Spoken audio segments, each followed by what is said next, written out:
नमस्ते साथियों। एसएमसी गठन के संदर्भ में यह बहुत ही महत्वपूर्ण वीडियो है। इस वीडियो में वंचित, कमजोर एवं अन्य समूह के ए ग्रेड, बी ग्रेड प्राप्त विद्यार्थियों के अभिभावकों का चयन कैसे करेंगे, पूरी प्रक्रिया के बारे में जानेंगे। साथ ही लॉटरी सिस्टम के माध्यम से किस प्रकार से अभिभावकों का निर्वाचन होगा, उनका चयन होगा, इस बारे में जानेंगे। राज्य शिक्षा केंद्र के पत्र का अवलोकन करने के पश्चात जो महत्वपूर्ण जानकारी है उसको हमने इस ग्रीन बोर्ड पर लिख कर रखा है, जैसा कि आप यहाँ पर देख रहे हैं। तो सबसे पहले क्रम में संस्था प्रमुख या विद्यालय के शिक्षकों को विगत वर्ष 2022-23 का जो मूल्यांकन हुआ था, उस मूल्यांकन में A grade, B grade, C grade, D grade, जितने भी ग्रेड प्राप्त विद्यार्थी हैं उनकी सूची तैयार कर लेना है कि कितने विद्यार्थी ए ग्रेड के हैं, कितने विद्यार्थी बी ग्रेड के हैं, कितने विद्यार्थी सी ग्रेड के हैं। जब सूची तैयार हो जाएगी तो निर्वाचन में आपको काफी सुविधा होगी, आगे की प्रक्रिया आप आसानी से पूर्ण कर पाएंगे। ठीक है। दूसरे बिंदु में आप देखेंगे तो जानकारी यह है कि ए ग्रेड प्राप्त विद्यार्थी जितने भी हैं, ठीक है, तो उनके अभिभावकों में जो महिला अभिभावक है उनके नाम की पर्चियां सबसे पहले बनाई जाएंगी और उन पर्चियों को निकाला जाएगा लॉटरी सिस्टम से। अर्थात किसी बर्तन में या पात्र में ए ग्रेड प्राप्त विद्यार्थियों के महिला अभिभावक जो है उनके नाम लिखे जाएंगे और उनमें पात्र में रख दिया जाएगा और फिर एक एक पर्ची निकाली जाएगी। यही लॉटरी सिस्टम है। ठीक है। अब यहां ध्यान देने वाली बात यह है कि आपके विद्यालय में बच्चों का नामांकन अधिक है और ए ग्रेड प्राप्त विद्यार्थियों की संख्या भी अधिक है, अर्थात 8 विद्यार्थी ए ग्रेड से प्राप्त है या उससे अधिक विद्यार्थी ए ग्रेड प्राप्त हैं, तभी आप लॉटरी प्रक्रिया का पालन करेंगे।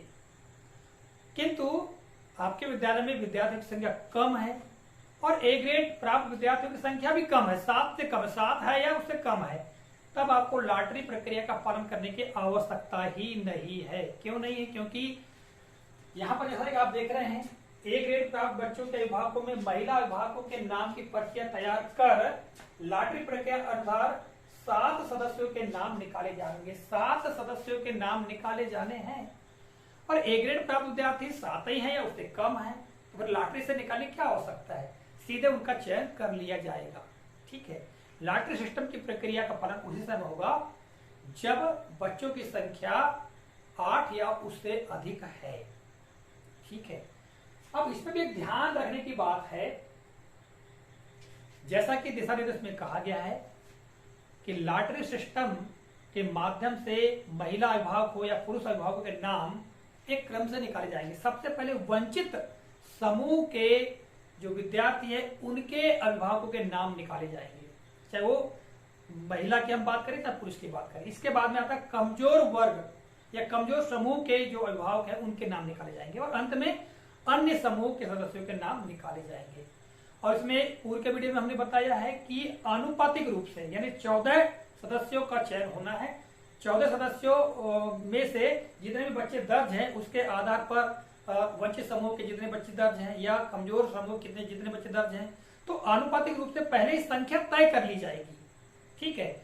उदाहरण आपको हम बता देते हैं, जैसे कुल 7 सदस्य हैं तो 7 सदस्यों में मान लिया जाए 2 सदस्य वंचित वर्ग के हैं, 1 सदस्य कमजोर वर्ग का है और 4 सदस्य अन्य वर्ग के हैं।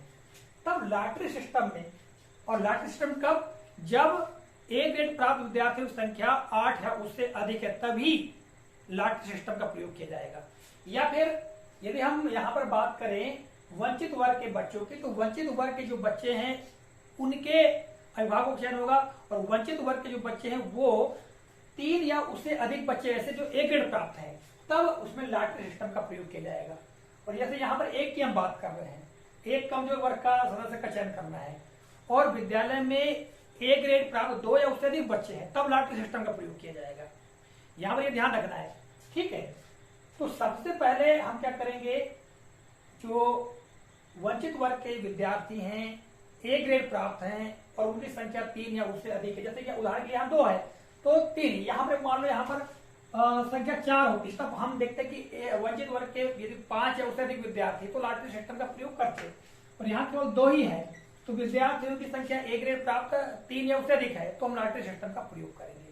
ठीक है, 3 पर्चियां हैं, मान लो या 6 विद्यार्थी ऐसे हैं जो वंचित वर्ग के हैं और ए ग्रेड प्राप्त हैं, तो 6 पर्चियां डालेंगे और उनमें से केवल 2 पर्चियां निकाली जाएंगी। जो पर्चियां निकलेंगी वो सदस्य निर्वाचित माने जाएंगे। यही प्रक्रिया कमजोर वर्ग के लिए। और फिर आखिर में हम देखेंगे जो 4 सदस्य अन्य वर्ग अन्य समूह से तय किए जाने हैं, तो ये ग्रेड प्राप्त विद्यार्थी यदि अन्य समूह में 5 या उससे अधिक है, यहाँ उदाहरण बताया गया है। ठीक है, यानी यहाँ दी गई संख्या से अधिक ए ग्रेड प्राप्त है तो ही लॉटरी सिस्टम का प्रयोग करना है, और नहीं है तो फिर नहीं करना है। अभी हम बताएंगे उसके बारे में भी। तो इस तरह से ये 7 सदस्यों का चयन हो जाएगा महिलाओं का। इसी प्रक्रिया का पालन करना है पुरुषों के लिए। ठीक है, तो इसका क्रम याद रहे, वंचित वर्ग सबसे पहले, फिर दूसरा कमजोर, तीसरे में अन्य, और पहले तो महिलाओं का, इसके बाद पुरुषों का, ये चयन होगा। ठीक है, अब ए ग्रेड प्राप्त कम है, ऐसी स्थिति में विद्यार्थी ए ग्रेड प्राप्त उनकी संख्या मान लो कम है। जैसे यहाँ पर आप 2 विद्यार्थियों को चयन करना है और एक ही विद्यार्थी ए ग्रेड प्राप्त है, तो फिर भाई एक का चयन कर लिया जाएगा और फिर बी ग्रेड के निकाले जाएंगे। वंचित वर्ग में बी ग्रेड के जितने हैं मान लो 3 या उससे अधिक है तो फिर लॉटरी सिस्टम होगा। यदि बी ग्रेड में भी मान लो एक ही है तो फिर एक ए ग्रेड के और एक बी ग्रेड से चयन कर लिया जाएगा, बस बिना लॉटरी के। यानी जब ज्यादा बच्चे हैं तभी लॉटरी सिस्टम का प्रयोग किया जाएगा। यहाँ पर ये बात ध्यान रखने की है। ठीक है, और आप यहाँ देखेंगे अगला जो बिंदु है, बिंदु 2 के अनुसार ही अब पुरुष अभिभावकों के नाम लॉटरी प्रक्रिया से निकाले जाएंगे, जैसा कि मैंने आपको बता चुका। 30 में देखिएगा, यदि ए ग्रेड विद्यार्थी कम है तो बी ग्रेड प्राप्त विद्यार्थियों के अभिभावकों के मध्य उक्त प्रक्रिया अपनाई जाएगी, किंतु ए ग्रेड प्राप्त विद्यार्थियों के अभिभावकों को बिना लॉटरी के ही चुन लिया जाएगा। हमने भी चर्चा की आपसे कि यदि ए ग्रेड के विद्यार्थी कम है और उनकी जो अभिभावक की संख्या ज्यादा है तो फिर उनको ऐसे चुन लिया जाएगा।